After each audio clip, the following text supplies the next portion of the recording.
నా ప్రియ సోదరులందరికీ ప్రభు పేరున వందనాలు తెలియజేసుకుంటూ యోబు గ్రంథము 1వ అధ్యాయం నుండి ధ్యానించుకుందాం.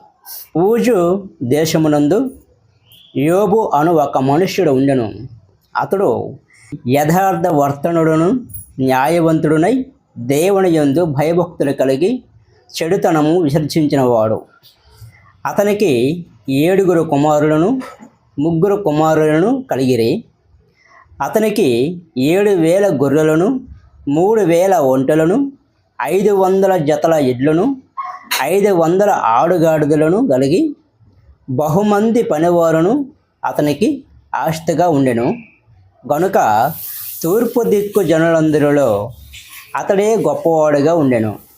అతని కుమారులందరూ వంతుల చొప్పున అనుదినము ఒకరికొకరు తమ తమ ఎండ్లలో విందు చేయనై కూడి ఉన్నప్పుడు తమ 3 అక్క చెల్లెండ్రులను తమతో కలిసి అన్నపానములు పుచ్చుకొనవలెనని వారిని పిలిపించుచూ వచ్చిరి. వారి విందు దినములు పూర్తి కాగా యోబు తన కుమారులు పాపము చేసి తమ హృదయములలో దేవుని దూషించిరేమో అని వారిని పిలవనంపించి వారిని పవిత్రపరచి అరుణోదయమున లేచి వారిలో ఒక్కొక్కని నిమిత్తమై దహన బలి అర్పించుచూ వచ్చెను. యోబు నిత్యము అలాగున చేయుచుండెను. దేవదూతలు యెహోవా సన్నిధిని నిలువుటకై వచ్చిన దినమొకటి తటస్థించెను. ఆ దినమున అపవాది ఎగువాడు వారితో కలిసి వచ్చెను. యెహోవా నీవు ఎక్కడి నుండి వచ్చితివని వాని అడుగగా అపవాది భూమి మీద అటు ఇటు తిరుగులాడుచు అందులో సంచరించుచు వచ్చితినని యెహోవాకు ప్రత్యుత్తరం ఇచ్చెను. అందుకు యెహోవా, నీవు నా సేవకుడైన యోబు సంగతి ఆలోచించితివా? అతడు యథార్థ వర్తనుడును న్యాయవంతుడునై దేవుని యందు భయభక్తులు కలిగి చెడుతనమును విసర్జించినవాడు. భూమి మీద అతని వంటి వాడెవనుడూ లేడు అని అడగగా అపవాది, యోబు ఊరికయే దేవుని యందు భయభక్తులు కలవాడాయనా? నీవు అతనికి అతని ఇంటి వారికిని అతనికి కలిగిన సమస్తమునకును చుట్టూ కంచె వేసితివి కదా. నీవు అతని చేతి పనిని దీవించుచుండుట చేత అతని ఆస్తి దేశములో బహుగా విస్తరించి ఉన్నది. అయినను నీవు ఇప్పుడు నీ చేయి చాపి అతనికి కలిగిన సమస్తమును మొత్తున ఎడల అతడు నీ ముఖము ఎదుటనే దూషించి నిన్ను విడిచిపోవును అని యెహోవాతో అనగా యెహోవా, ఇదిగో అతనికి కలిగిన సమస్తమును నీ వశమున ఉన్నది. అతనికి మాత్రమే ఏ హానియు చేయకూడదని అపవాదికి సెలవీయగా వాడు యెహోవా సన్నిధి నుండి బయలు వెళ్ళెను. ఒక దినమున యోబు కుమారులను కుమారేలను తమ అన్న ఇంట భోజనం చేసు ద్రాక్షారసము పానము చేసుండగా ఒక దూత అతని యొద్దకు వచ్చి ఎద్దులు నాగలి దున్నుసు గాడిదలు వాటి సమూపమున మేసుండగా షెబాయీయులు వాటి మీద పడి వాటిని పట్టుకుని పోయి ఖడ్గముతో పనివారిని హతము చేసిరి. జరిగినది నీకు తెలియజేయుటకు నేనొక్కడనే తప్పించుకుని వచ్చి ఉన్నానని అనెను. అతడు ఇంకా మాట్లాడుచుండగా మరి ఒకడు వచ్చి దేవుని అగ్ని ఆకాశం నుండి పడి గొర్రెలను పనివారిని తగలబెట్టి కాల్చివేశను. దానిని నీకు తెలియజేయుటకు నేనొక్కడనే తప్పించుకుని వచ్చి ఉన్నానెనను. అతడు ఇంకా మాట్లాడుచుండగా మరి ఒకడు వచ్చి కల్దీయులు 3 సమూహములుగా వచ్చి ఒంటెల మీద పడి వాటిని కొనిపోయి ఖడ్గము చేత పనివారిని చంపిరి. నీకు దానిని తెలియజేయుటకు నేనొక్కడనే తప్పించుకుని వచ్చి ఉన్నానని అనెను.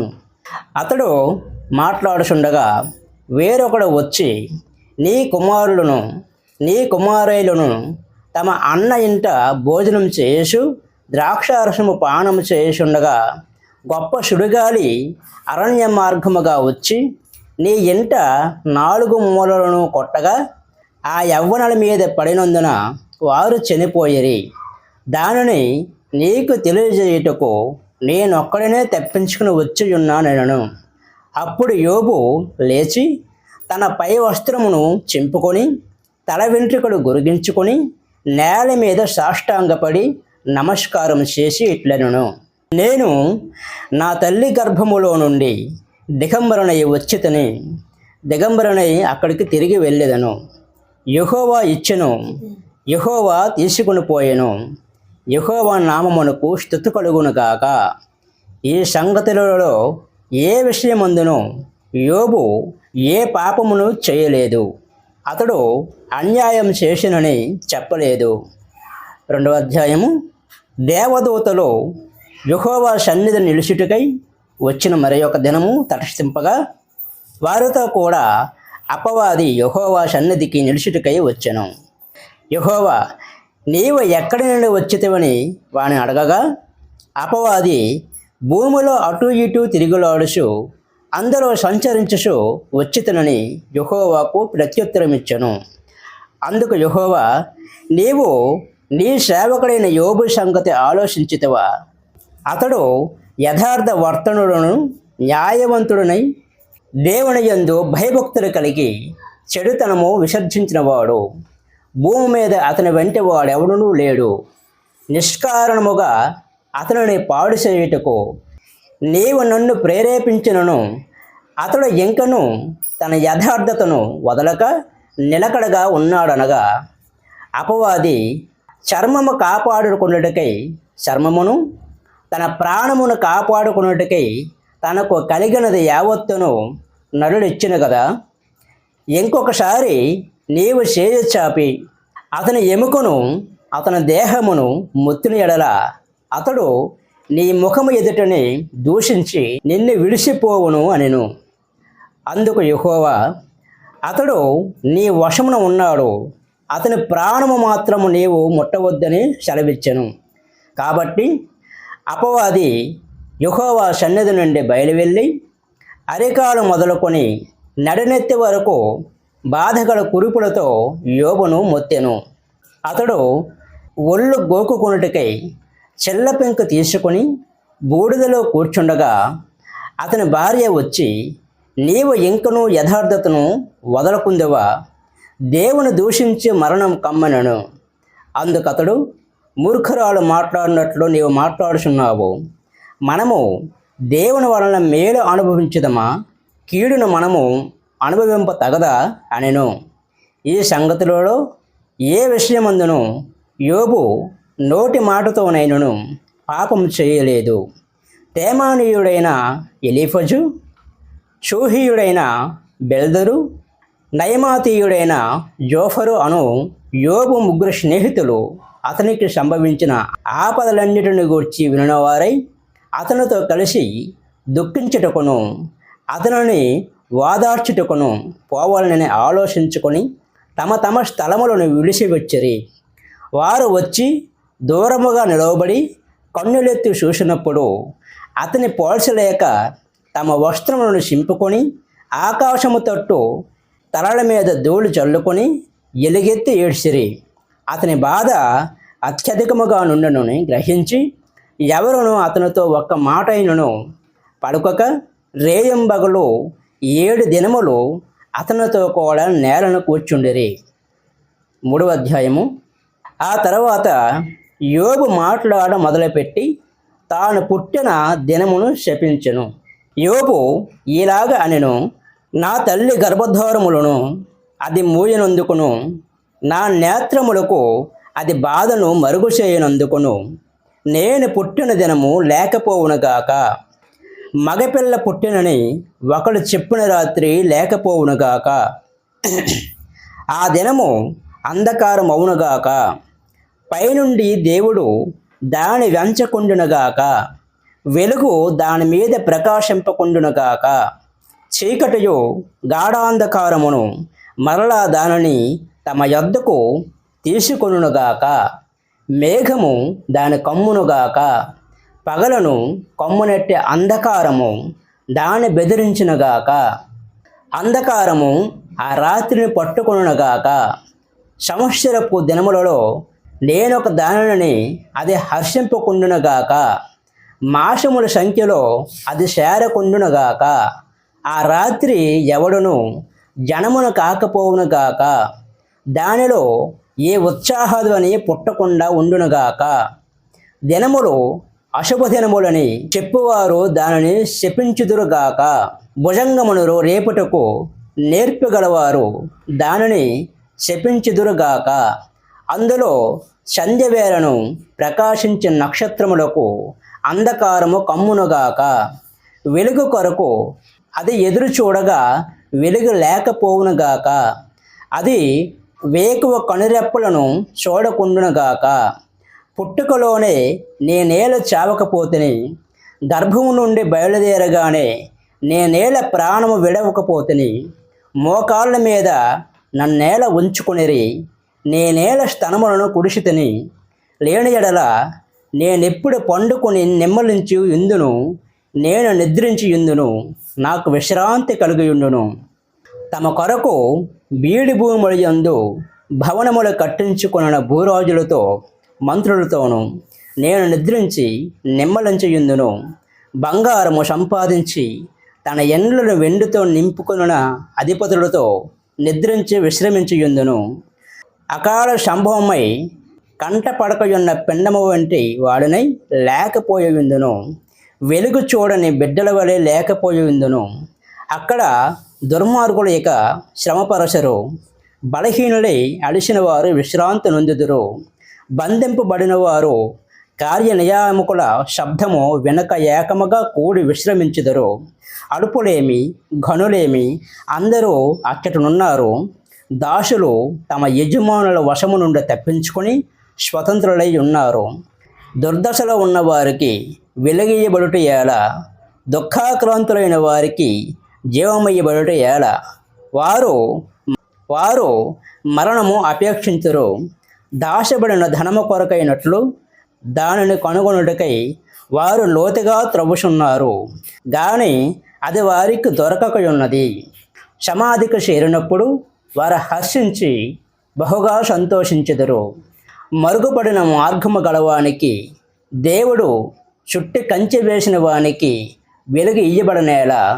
భోజనమునకు మారుగా నాకు నిట్టూర్పు కలుగుచున్నది, నా మొరలు నీళ్ల వలె ప్రవశించుచున్నవి. ఏది వచ్చినని నేను బహుగా భయపడుతునో అదే నాకు సంభవించుచున్నది. నాకు భీతి పుట్టించినదే నా మీదకి వచ్చుచున్నది. నాకు నెమ్మది లేదు, సుఖము లేదు, విశ్రాంతి లేదు, శ్రమయే సంభవించుచున్నది. 4వ అధ్యాయము. దానికి తేమానీయుడైన ఎలీఫజు ఇలాగ ప్రత్యుత్తరమిచ్చెను: ఎవడైనను ఈ సంగతి ఎత్తి నీతో మాట్లాడిన ఎడల నీకు వ్యసనము కలుగునా?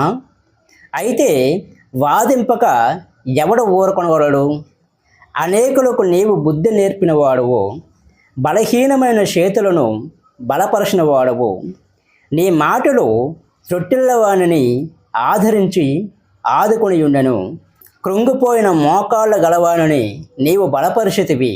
అయితే ఇప్పుడు శ్రమ నీకు కలుగగా నీవు దుఃఖాక్రాంతుడవైతివి. అది నీకు తగలగా నీవు కలవరపడుచున్నావు. నీ భక్తి నీ ధైర్యము పుట్టింపదా? నీ యథార్థ ప్రవర్తన నీ నిరీక్షణకు ఆధారము కాదా?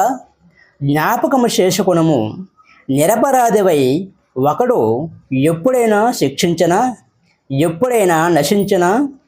యథార్థవర్తనులు ఎక్కడనైనా నిర్మూలమైరా? నేను చూసినంత వరకు అక్రమమును దున్ని కీడుని విత్తువారు దానినే కోయుదురు. దేవుడు ఊదగా వారు నశించుదురు.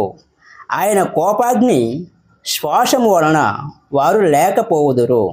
సింహం గర్జనయు క్రూర సింహపు శబ్దమును నిలిచిపోవును. కొదమ సింహముల కోరలను విరిగిపోవును. ఎరలేనందున ఆడసింహము నశించెను. సింహము పిల్లలు చెల్లా చెదరగొట్టబడెను. నాకొక మాట రహస్యముగా తెలుపబడెను. నా చెవులో ఒకడు గుసగుసలాడినట్లుగా అది నాకు వినబడెను. గాఢ నిద్ర మనుష్యులకు వచ్చు సమయమున రాత్రి కలల వలన పుట్టు తలంపులలో అది కలిగెను. భయము వణుకును నాకు కలిగెను. అందువలన నా ఎముకలెన్నయూ కదలెను. ఒకని శ్వాసము నా ముఖమునకు కొట్టగా నా శరీర రోషములు పుట్టించెను. అది నిలవబడగా దాని రూపమును నేను గుర్తుపట్టలేకపోతేని. ఒక రూపము నా కన్నుల ఎదుట ఉండెను. మెల్లనైన యొక్క కంఠస్వరమును నేను వింటిని. ఏమనగా, దేవుని సన్నిధిని మత్స్యులు నీతిమంతులగుదురా, తమ్ము సృజించిన వాని సన్నిధిని నరులు పవిత్రులగుదురా. ఆయన తన సేవకులను నమ్ముటలేదు, తన దూతల యందు లోపములు కనుగొనుచున్నాడు. జగటమంటి ఇండ్లలో నివసించే వారి యందు, మంటిలో పుట్టిన వారి యందు, చెమ్మట చితికిపోవారి యందు మరి ఎన్ని కనుగొనును. ఉదయము మొదలుకొని సాయంత్రం వరకు ఉండిన వారై బద్దలైపోవుదురు. ఎన్నిక లేని వారే సదాకాలము నాశనమయ్యుందురు. వారి డేరా త్రాడు తెగవేయబడెను. వారు బుద్ధి కలుగుటయే మృతునందుదురు. అలాగుననే జరుగుచున్నది కదా. 5వ అధ్యాయము. నీవు మరలుడిని ఎడల నీకు ఉత్తరమియగల వాడెవడైనా ఉండునా? పరిశుద్ధ దూతలలో యవన తట్టు తిరుగుదువు. దౌర్భాగ్యమును గూర్చి ఏడ్చిటి వలన మూఢులు నశించెదరు. బుద్ధి లేని వారు అసూయ వలన చచ్చెదరు. మూఢుడు వేరు తన్నుట నేను చూసియున్నాను. ఆయనను తోడనే అతని నివాస స్థలము శాపగ్రస్తమని కనుగొంటిని. అతని పిల్లలు సంరక్షణ దొరకక ఇందురు, గుమ్మములో నలిగిపోవుదురు. వారిని విడిపించేవాడెవడనూ లేడు. ఆకలి గునిన వారు అతని పంటను తినివేయుదురు. ముండ్ల చెట్లలో ఉండియు వారు దాని తీసుకుందురు. బోనులు వారి ఆస్తి కొరకు కాచుకొనుచున్నవి. శ్రమ ధూళిలో నుండి పుట్టదు, బాధ భూమిలో నుండి మొలవదు. నిప్పిరవ్వలు పైకి ఎగురున్నట్లు నరులు శ్రమ అనుభవమునకే పుట్టుచున్నారు. అయితే నేను దేవుని ఆశ్రయించుదును, దేవునికే నా వ్యాజ్యమును అప్పగించుదును. ఆయన పరిశోధింపజాలని మహాకార్యములను, లెక్కలేనన్ని అద్భుత క్రియలను చేయవాడు. ఆయన భూమి మీద వర్షము కురిపించేవాడు, పొలముల మీద నీళ్లు ప్రవహింపజేయవాడు. అట్లా ఆయన దీనులను ఉన్నత స్థలములో ఉంచెను. దుఃఖపడవారిని క్షేమమునకు లేవనెత్తును. వంచకులు తమ పన్నాగములను నెరవేర్చి నేరకుండా ఆయన వారి ఉపాయములను భంగపరుచును. జ్ఞానులను వారి కృత్రిములలోనే ఆయన పట్టుకొనును. కపటుల ఆలోచనలను తల్లక్రిందులు చేయును. పగటి వేళ వారికి అంధకారము తారసిల్లును. రాత్రి ఒకడు తడవులాడునట్లు మధ్యాహ్న కాలమున వారు తడవులాడుదురు. బలాఢ్యుల నోటి ఖడ్గము నుండి, వారి చేతిలో నుండి ఆయన దరిద్రులను రక్షించును. కావున బీదలకు నిరీక్షణ కలుగును, అక్రమము నోరు మూసుకొనును. దేవుడు గద్దించే మనుష్యుడు ధన్యుడు. కాబట్టి సర్వశక్తులకు దేవుని శిక్షను తృణీకరించకము. ఆయన గాయపరిచి గాయమును కట్టును, ఆయన గాయము చేయును, ఆయన చేతులే స్పష్టపరచును. 6 బాధలలో నుండి ఆయన నిన్ను విడిపించును. 7 బాధలు కలిగినను నీకు ఏ కీడును తగలదు. క్షామకాలమున మరణము నుండి, యుద్ధమున ఖడ్గబలము నుండి ఆయన నిన్ను తప్పించును. నోటి మాటల చేత కలుగు నొప్పి నీకు తగలకుండా ఆయన నిన్ను చాటు చేయను. ప్రళయము వచ్చినను నీవు దానికి భయపడవు. పొలములోని రాళ్లతో నీవు నిబంధన చేసుకుని యుందువు. అడవి మృగములు నీతో సమ్మతిగా ఉండను. ప్రళయము క్షామమును వచ్చినప్పుడు నీవు వాటిని నిర్లక్ష్యం చేయదువు. అడవి మృగములకు నీవు ఏమాత్రమును భయపడవు. నీ డేరా క్షేమ నివాసమని నీకు తెలిసియుండును. నీ ఇంటి వస్తువులను నీవు లెక్క చూడగా ఏదీ పోయియుండదు. మరియు నీ సంతానము విస్తారమగుననియు, నీ కుటుంబీకులు భూమి మీద పచ్చికలు విస్తరించుదరనియు నీకు తెలియను. వాటి కాలమున దాస్యపు పనులు ఇల్లు చేరినట్లు పూర్ణ వయస్సు గలవాడివై నీవు సమాధికి చేరేదవు. మేము ఈ సంగతి పరిశోధించి చూసితిమి, అది అలాగే ఉన్నది. ఈ మాట ఆలకించి నీ మేలు కొరకు తెలుసుకొనుము. 6వ అధ్యాయము. దానికి యోబు ఇట్లని ప్రత్యుత్తరమిచ్చెను, నా దుఃఖము చక్కగా తోషబడునుగాక, దాని సరిచూచుటకై నాకు వచ్చిన ఆపద త్రాసులో పెట్టబడునుగాక. అలాగున చేసిన ఎడల నా విపత్తు సముద్రముల ఇసుక కన్నా బరువుగా కనబడును. అందువలన నేను నిరర్ధకమైన మాటలు పలికితిని. సర్వశక్తులకు దేవుని అంబులు నాలో చుచ్చెను, వాటి విషమును నా ఆత్మ పానము చేయుచున్నది. దేవుని భీకర కార్యములు నాతో యుద్ధము చేయుటకై పంక్తులు తీరయున్నవి. అడవి గాడిద గడ్డ చూసి ఓండ్ర పెట్టునా, ఎద్దు మేత చూసి రంకులేయనా, ఉప్పు లేక ఎవరైనా రుచులేని దాని తిందురా, గ్రుడ్డులోని తెలుపులో రుచి కలదా. నేను ముట్టనొల్లని వస్తువును నాకు హేయములైనను, అవే నాకు భోజన పదార్థములాయను. ఆహా, నా విన్నపము నాకు నెరవేర్పబడునుగాక. నేను కోరుదానని దేవుడు నెరవేర్చునుగాక. దేవుడు తన ఇష్టానుసారముగా నన్ను నలుపునుగాక. చేయ జాడించి ఆయన నన్ను నిర్మూలన చేయునుగాక. అప్పుడు నేను పరిశుద్ధ దేవుని మాటలను ఒప్పుకొనకుండా లేదని నేను ఆదరణ పొందుదును. మరియు నేను ఎంత వేదన పడుచుండునను దాన్ని బట్టి హర్షించుదును. నా బలము ఏపాటిది, నేను కనిపెట్టుకొనుట ఏల, నా అంతము ఏపాటిది, నేను తాళుకొనుట ఏల. నా బలము రాళ్ల బలము వంటిదా, నా శరీరము ఎత్తడదా, నాలో త్రాణ ఏమీ లేదు కదా. శక్తి నన్ను బొత్తిగా విడిసిపోయిన కదా. కృంగిపోయిన వాడు సర్వశక్తులకు దేవుని యందు భయభక్తులు మానుకును. స్నేహితుడు వానికి దయచూపుతగును.